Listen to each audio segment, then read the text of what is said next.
Ok, bonjour à tous, bienvenue dans l'épisode 4 de DB World. Aujourd'hui, on va parler d'un retrekking extrême. Allez, c'est parti.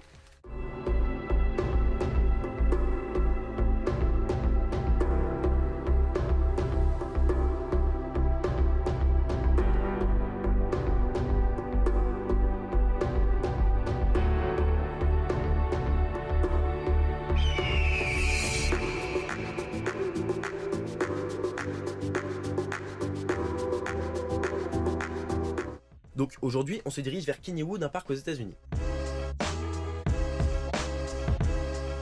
Kennywood, c'est un parc qui se situe sur la côte est des États-Unis, en Pennsylvanie, et qui a ouvert en 1899, donc c'est il y a très longtemps.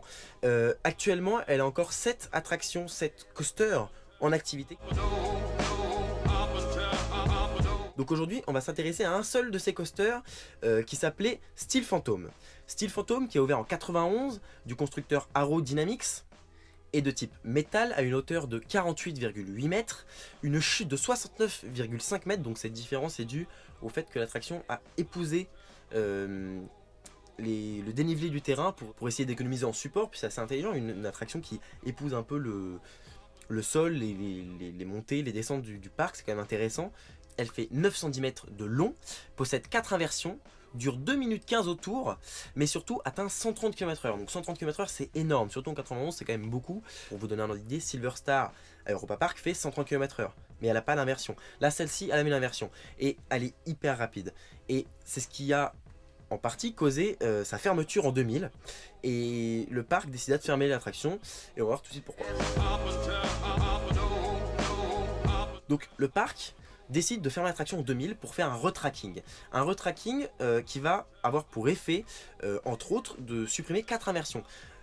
Pourquoi supprimer 4 inversions? Eh bien, le parc se justifie par le fait que les gens se plaignaient de douleurs au genou, au cou, un peu à l'instar de Goudurix Astérix. Les gens se plaignaient trop et du coup ils ont décidé de faire un retracking qui leur a coûté très cher et qui, pour le coup, a été une très bonne idée pour préserver une attraction qui était intéressante vu qu'elle était très haute et qu'elle avait 130 km/h quand même de vitesse de pointe.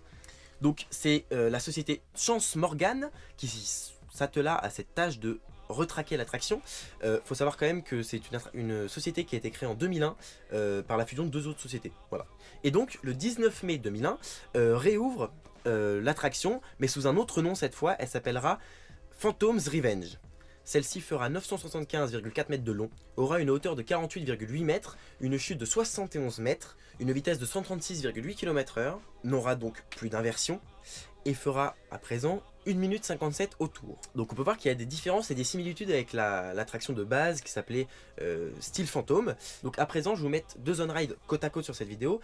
Le premier ce sera Steel Phantom et le deuxième Phantom's Revenge. Pourquoi? Et ben ça aura pour but de vous montrer un peu les différences. Vous inquiétez pas, c'est rapide, je mets une petite musique, on se retrouve juste après ça.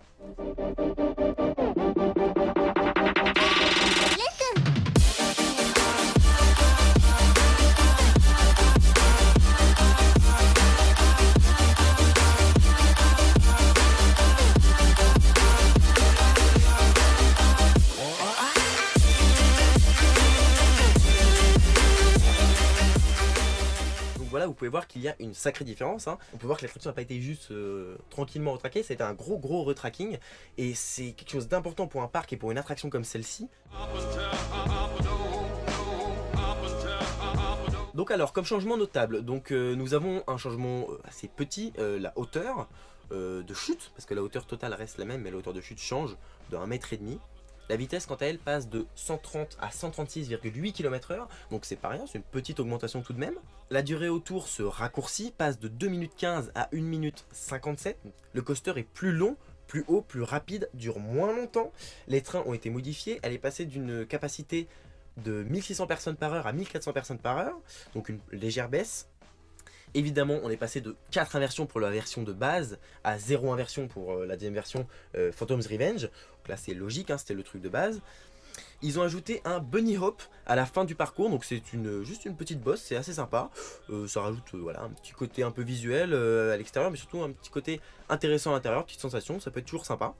Il y a actuellement 2 sections de rails sur cette attraction, donc une Arrow et une Charles Morgan. Donc en fait, il y a des endroits, l'attraction, le rail n'a pas du tout été changé, est aux mêmes places. Et à d'autres endroits, le rail a totalement été changé vu que les loopings ont disparu. Et du coup, il y a deux types de rails différents, même si ça ne se voit pas forcément, il y en a de deux constructeurs différents sur le même attraction. Et ça, c'est plutôt unique. Pour finir, je dirais que l'attraction est à la 11e place en ce moment, ex aequo des montagnes russes les plus rapides, avec 136,5 km/h, donc ça c'est assez ouf quand même, une attraction qui est ouverte en 91, donc qui a été du coup améliorée, retraquée, modifiée entre temps.